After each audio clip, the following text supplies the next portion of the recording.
The history of the assistant practitioners goes all the way back to 1998, when we were planning this lovely new hospital. And we wanted to actually look at the roles we needed and the activities we needed for people to look after patients within this hospital. So we undertook a very big activity analysis within the old Norfolk and Norwich, and that was in nursing, physiotherapy, occupational therapy, in all areas.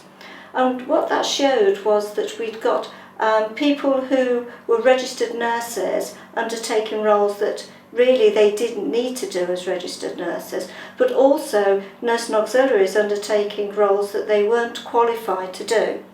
So, and it also showed that we needed a role whereby people could not only do nursing skills if you're in a ward, but some physiotherapy skills and some occupational therapy skills and a little bit of dietetics.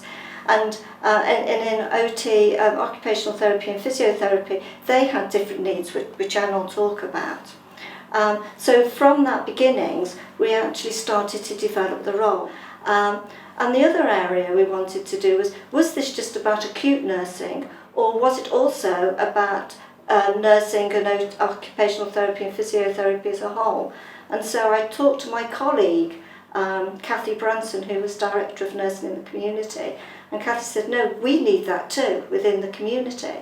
So it actually became an acute and community initiative, and that's how the role actually developed. I was very lucky in being asked to join the Assistant Practitioner's course. It was a course that nobody really knew anything about. It was being developed. As Carol has said, there was resistance from the RCN. It was considered that if we did this role, we would be taking over what was then considered to be the old SEN role. But we weren't actually filling that role. This was a new role. It was a progressive role, and I think that had been overlooked at the time. They hadn't really looked as to what the role was and to how it could develop within the trust. And we actually fulfilled a big gap in that role as a assistant practitioner, and we began to become, how can I put it, we were accepted and we were responsible in that role, and we were looked upon as being, yes, they can do it. Whereas beforehand that was, well, there's nobody to do it, we'll have to wait for one of the staff nurses. We were involved quite early on in terms of the development of what has become the assistant practitioner role. It was the old BTEC role, and I was always very aware that in my younger days, many years ago, I actually learned quite a lot from the assistant practitioner equivalents that we had then, but there was no career structure in any of the therapies. People were abandoning, they were unqualified workers, and that's the only place they could go. And being qualified isn't for everybody, but there was no progression, there was no way of them developing their learning and sharing those skills. But beyond that, we had people who'd been working as assistants and thought, we challenged them really in terms of going forward for doing this, because they didn't ever think they could do something like this. And it was a qualification, and it was very important that it was working across different areas. We introduced the assistant practitioner role through the development of integrated teams, and initially how things were organised.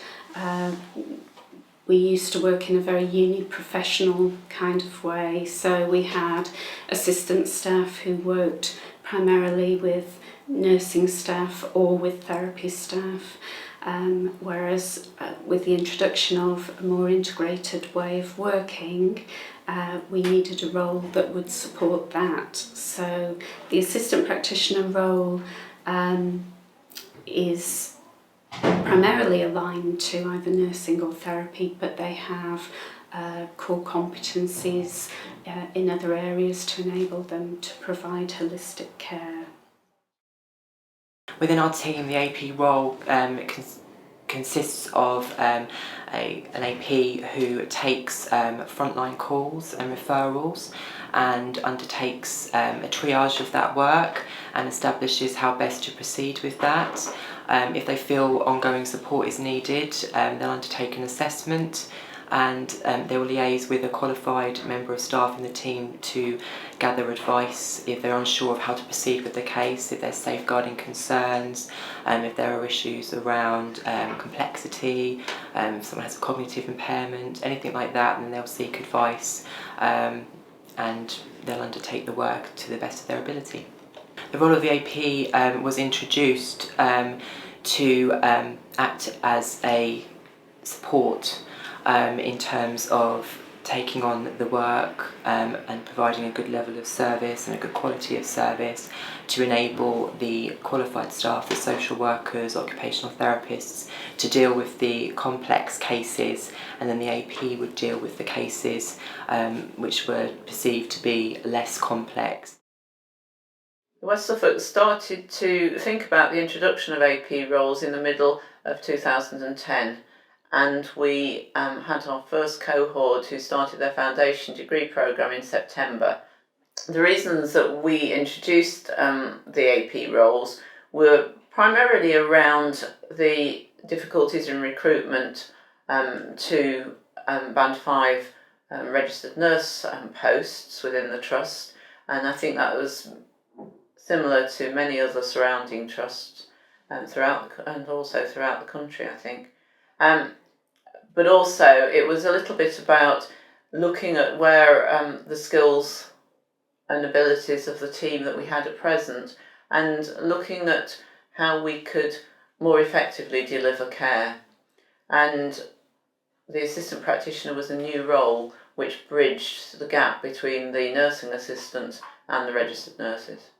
The AP roles sit within the ward teams. They very much are team leaders for the basics of care and the nursing assistants. So they're very much advocates of good practice and the fundamentals of care. But they also support the registered nurses in undertaking many of the clinical activities that the registered nurses used to undertake. So they will do complex dressings, for example, wound care, and they have a very solid theoretical background underpinning their skills and activities on the ward. As an organisation, we recognise the contribution of all our staff in sort of healthcare, and we're quite committed to developing new roles and new ways of working. So we've introduced roles such as non-medical prescribers, responsible clinicians, and nurse consultants. So the assistant practitioner role seems like a logical step for us. Also, our nursing strategy is very committed to developing career pathways for both registered and non-registered staff within the trust. So this role is an ideal step forward for that purpose.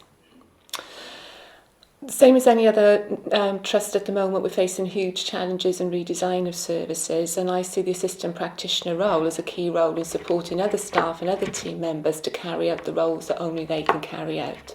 So I see the assistant practitioners working alongside qualified nurses and medical teams to deliver high quality care. As I mentioned earlier, the assistant practitioners, are a key part to the team to enable others to do their roles and their functions, that they are trained specifically for. What I'm quite keen to do is develop the assistant practitioners into even more niche roles. So perhaps things like administration of medication, sort of monitoring of medication side effects and medication education. I'd quite like to sort of send our assistant practitioners to our local universities to do level 3 study for perhaps talking therapies and other therapeutic interventions. And I think a key role for them in the future is to support the mentorship of new student nurses as they're coming through, perhaps in their first, even second years. I think it's a key role to develop in your teams. I think that the more creative that you can be with the role, the better. Don't just sort of do what you've always done with support workers. Think of different ways that you can develop them to meet the changing needs of the workforce and the populations that we serve.